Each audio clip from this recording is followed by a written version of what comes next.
Hello friends, welcome back to study कर। कौन है राष्ट्रपति पद के उम्मीदवार? क्योंकि राष्ट्रपति चुनाव 2022 होने वाला है, तो इसके लिए पक्ष और विपक्ष ने दोनों ने अपने राष्ट्रपति पद के उम्मीदवार घोषित कर दिए हैं।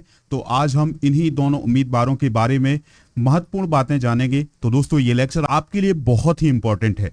सबसे पहले हम जानते हैं राष्ट्रपति चुनाव कि 2022 की जो प्रमुख तारीखें हैं उनको जान लेते हैं कि किस तारीख को क्या होने वाला है। दोस्तों, 15 जून 2022 को राष्ट्रपति चुनाव के लिए नोटिफिकेशन जारी किया गया। इसके अलावा 29 जून 2022 तक नॉमिनेशन की लास्ट डेट है, यानी नामांकन की जो प्रक्रिया है वो 29 जून तक होगी। 18 जुलाई को मतदान होगा, 21 जुलाई को मतगणना होगी, यानी 21 जुलाई को राष्ट्रपति पद के जो उम्मीदवार थे उनमें से किसी एक को विजेता घोषित किया जाएगा। आने वाले समय में पता ही चल जाएगा कि कौन होगा हमारे देश का अगला राष्ट्रपति। और 25 जुलाई को जो भी राष्ट्रपति चुना जाएगा उसका शपथ ग्रहण समारोह होगा। तो दोस्तों, ये है राष्ट्रपति चुनाव 2022 से रिलेटेड मोस्ट इंपॉर्टेंट जानकारी। चलिए अब हम जानते हैं राष्ट्रपति पद के उम्मीदवारों के बारे में। सबसे पहले हम बात करेंगे एनडीए के जो उम्मीदवार हैं, द्रौपदी मुर्मू। तो दोस्तों, एनडीए ने जो अपना उम्मीदवार घोषित किया है राष्ट्रपति पद के लिए वो हैं द्रौपदी मुर्मू। चलिए द्रौपदी मुर्मू से रिलेटेड कुछ इंपॉर्टेंट बातें डिस्कस करते हैं।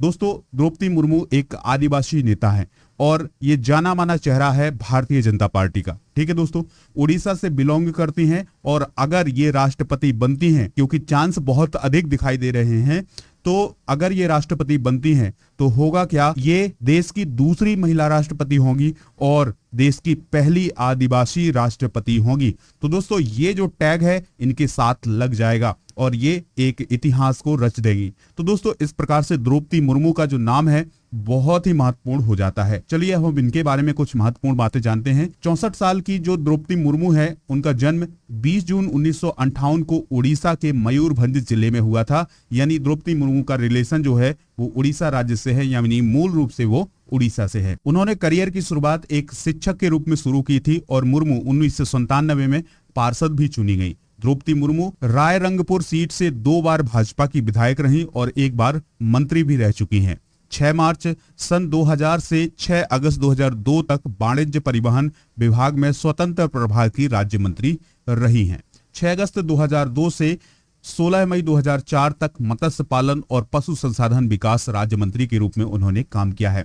2006 से 2009 तक वे उड़ीसा भाजपा की अनुसूचित जनजाति मोर्चा की अध्यक्ष रही हैं। दोस्तों, इसके बाद 2007 में उन्हें उड़ीसा के सर्वश्रेष्ठ विधायक के लिए नीलकंठ अवार्ड से सम्मानित किया गया। तो दोस्तों, ये बहुत ही महत्वपूर्ण अवार्ड है इनके लिए। किसके लिए? द्रौपदी मुर्मू के लिए। 18 मई 2015 से 18 मई 2020 तक झारखंड की पहली महिला और आदिवासी गवर्नर रही हैं। ठीक है दोस्तों, यानी द्रौपदी मुर्मू ने झारखंड की राज्यपाल के रूप में भी काम किया है। द्रौपदी मुर्मू उड़ीसा की पहली महिला नेता हैं जिन्हें गवर्नर बनाया गया और अब उन्हें राष्ट्रपति प्रत्याशी बनाया गया है। तो दोस्तों, इनके चांस बहुत अधिक हैं, यानी लगभग ये मान सकते हैं कि राष्ट्रपति आने वाले समय में यही बनेंगी, क्योंकि जो एनडीए है उसका जो वोट परसेंटेज है वो अधिक है। तो इस प्रकार से कह सकते हैं कि आने वाले समय में जो द्रौपदी मुर्मू हैं वो हमें राष्ट्रपति के रूप में दिखाई दे सकती हैं। दोस्तों, द्रौपदी मुर्मू को उम्मीदवार बनाए जाने से किसको फायदा होगा और क्या फायदा होगा, चलिए इसको भी हम जान लेते हैं। क्योंकि द्रौपदी मुर्मू के नाम के पीछे, यानी जो एनडीए ने नाम आगे किया है द्रौपदी मुर्मू का, उसके पीछे कुछ कारण भी हैं। दोस्तों, लोकसभा की 543 सीटें हैं, जिसमें से 47 सीट जो है वो एसटी श्रेणी के लिए आरक्षित की गई हैं और 60 से अधिक सीटें ऐसी हैं जिस पर आदिवासी समुदाय का प्रभाव है। यानी पूरे भारत में 60 से अधिक ऐसी सीटें हैं जिन पर आदिवासी समुदाय का प्रभाव है। मध्य प्रदेश, गुजरात, झारखंड, राजस्थान, छत्तीसगढ़ में बड़ी संख्या में आदिवासी वोटर निर्णायक स्थिति में होते हैं। इससे बीजेपी को चुनाव में भी फायदा मिल सकता है, यानी जो भारतीय जनता पार्टी है उसको चुनाव में फायदा मिल सकता है, क्योंकि जो द्रौपदी मुर्मू है वो एक आदिवासी चेहरा है और उन्हें इतने बड़े पद पर पहुंचाया है। तो इससे जो बीजेपी की छवि है आदिवासियों के प्रति वो एक अच्छी छवि मानी जा सकती है। तो दोस्तों, गुजरात, राजस्थान, मध्य प्रदेश और छत्तीसगढ़ में अगले 1.5 साल के भीतर विधानसभा चुनाव होंगे, तो इसका फायदा सियासी तौर पर भाजपा को मिलने की संभावना जताई जा रही है। दोस्तों, अब हम जानते हैं विपक्ष के उम्मीदवार यशवंत सिन्हा के बारे में। कि यशवंत सिन्हा कौन है। दोस्तों यशवंत सिन्हा 1960 में इंडियन एडमिनिस्ट्रेटिव सर्विस यानी आईएएस से जुड़े और 24 साल तक उन्होंने नौकरी की और विभिन्न विभागों में विभिन्न पदों पर उन्होंने अपनी सेवा दी। 1984 में उन्होंने आईएएस से रिजाइन करके जनता पार्टी को ज्वाइन किया। 1986 में उन्हें पार्टी का अखिल भारतीय महासचिव बनाया गया।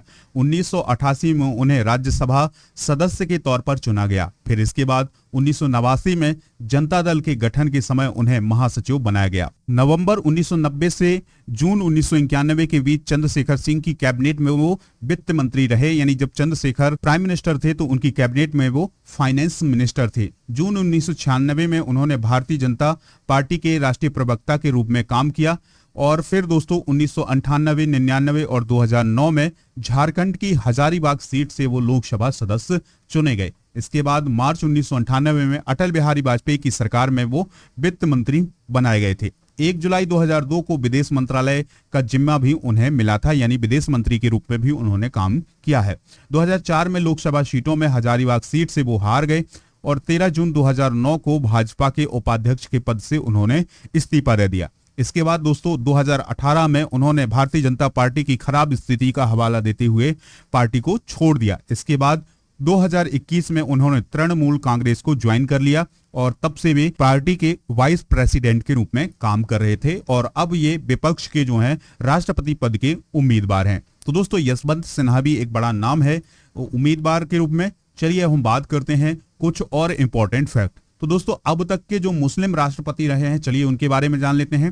तो जो पहले मुस्लिम राष्ट्रपति थे भारत के वो थे जाकिर हुसैन, फिर फखरुद्दीन अली अहमद, फिर एपीजे अब्दुल कलाम। तो दोस्तों 3 मुस्लिम राष्ट्रपति हुए हैं अभी तक भारत में। अब तक दलित राष्ट्रपति कितने हुए हैं? 2 हुए हैं, KR नारायण और रामनाथ कोविंद जी। महिला राष्ट्रपति केवल 1 मिली है, उनका नाम है प्रतिभा पाटिल। यानी अगर द्रौपदी मुर्मू राष्ट्रपति बनती हैं तो वह भारत की दूसरी महिला राष्ट्रपति होंगी और पहली आदिवासी राष्ट्रपति होंगी। दोस्तों दक्षिण भारत से कौन कौन से राष्ट्रपति आए हैं, चलिए उनको भी देख लेते हैं। डॉक्टर सर्वपल्ली राधाकृष्णन, BB गिरी, नीलम संजीव रेड्डी और R वेंकट रमन, ये सभी दक्षिण भारत से आने वाले राष्ट्रपति हैं। तो दोस्तों ये थी कुछ महत्वपूर्ण जानकारी। अगर आपको ये जानकारी पसंद आई हो तो लाइक करें इस वीडियो को और शेयर कर दें सभी दोस्तों को। जय हिंद, वंदे मातरम।